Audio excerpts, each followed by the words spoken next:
Assalamualaikum warahmatullahi wabarakatuh.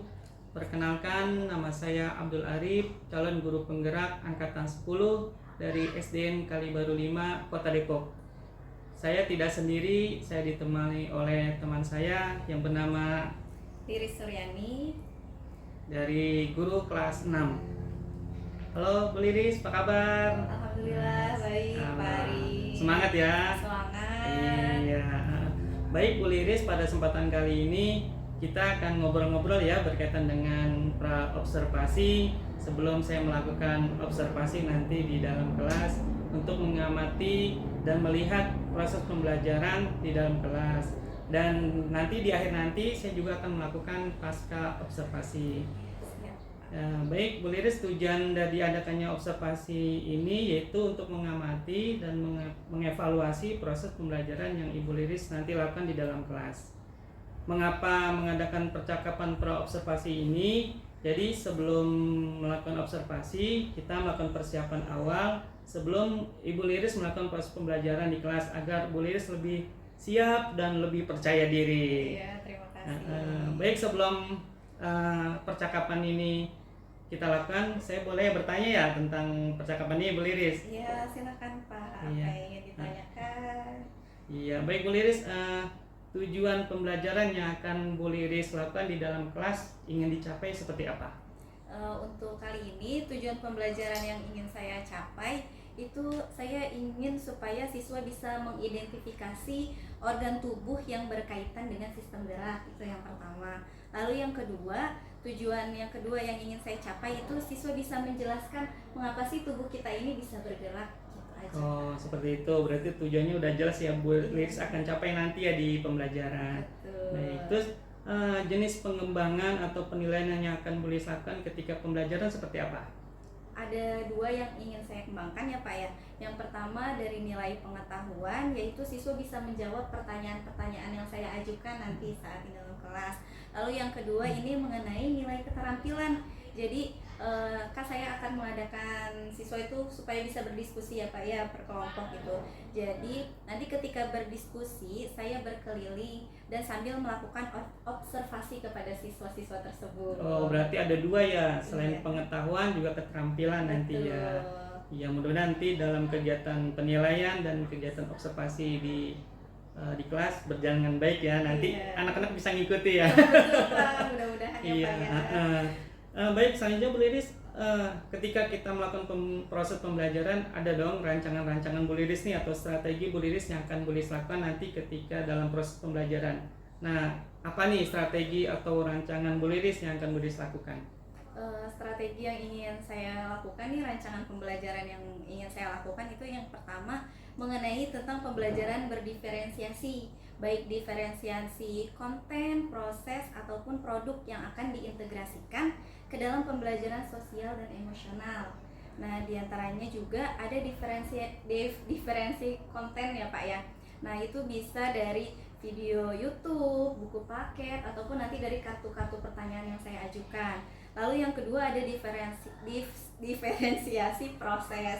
Nah, di diferensiasi proses ini saya ingin mengajak siswa untuk berdiskusi bersama kelompoknya. Kemudian siswa tersebut bisa mempresentasikan hasil diskusi antar kelompok itu. Dan yang ketiga itu ada diferensiasi produk. Nah, diferensiasi ini siswa bisa melakukan secara mandiri dengan membuat rangka manusia. Jadi bisa boleh dengan gambar atau poster, bisa dengan membuat video yang sesuai pemahaman mereka, bisa dengan puisi ataupun lagu yang berkaitan dengan rangka manusia itu.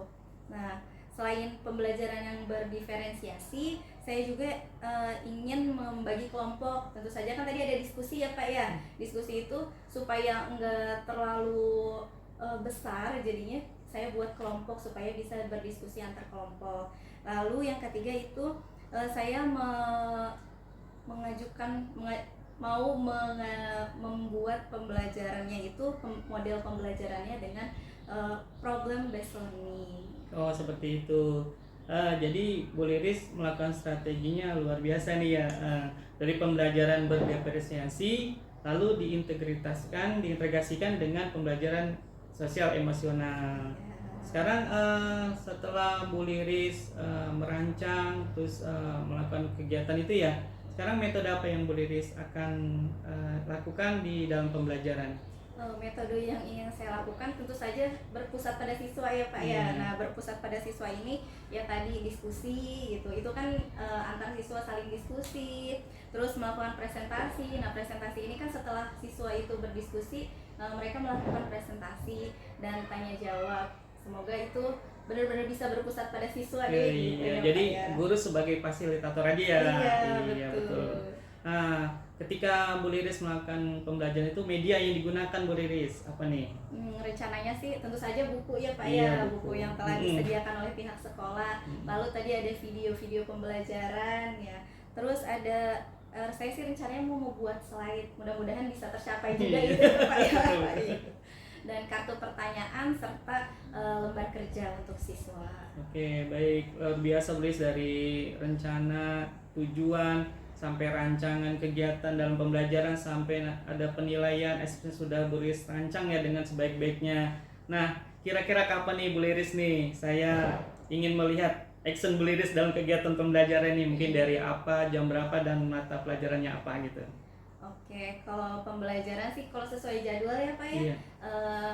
ada di hari Rabu dan pelajarannya itu pelajaran IPAS Pak. Kebetulan memang jadwalnya di hari Rabu dan jamnya itu mungkin sekitar jam kelima pembelajaran ya Pak ya. Setelah istirahat itu sekitar jam 10-an. Oh, baik Bu Liris. Insya Allah pada hari seperti yang tadi Bu Liris utarakan, mudah-mudahan saya nanti bisa datang dan melakukan supervisi pengamatan kegiatan pembelajaran Bu Liris yang akan Bu Liris lakukan dengan untuk melihat dan mencatat hal-hal yang terjadi dalam kelas. Dan setelah itu Bu Liris melakukan kegiatan pelajaran, dan saya pun nanti setelah melakukan supervisi kita akan adakan percakap pasca observasi. Baik Pak. Mudah-mudahan nanti kegiatan kita berjalan lancar ya. Ya, amin. Sebelum diakhiri, apa nih yang Bu Liris dapatkan dari percakapan hari ini? Oke, yang saya dapatkan ya tentu saja saya mendapatkan gambaran ya untuk pembelajaran di kelas nanti. Terus saya juga bisa lebih percaya diri nanti untuk ngajar ke anak-anak dan lebih siap untuk melakukan pembelajaran ke anak-anak, sehingga anak-anak pun jadi lebih antusias lagi ke saya. Gitu, iya. Jadi anak-anak senangnya dengan Iya, kehadiran Bu Liris ya. betul. Alhamdulillah Bu Liris, terima kasih atas kesempatan waktunya, dan mudah nanti kita ketemu di pelaksanaan observasi. Mudah-mudahan kita dalam keadaan sehat walafiat. Amin. Terima kasih Bu Liris. Sama-sama, Ayo, Pak. assalamualaikum.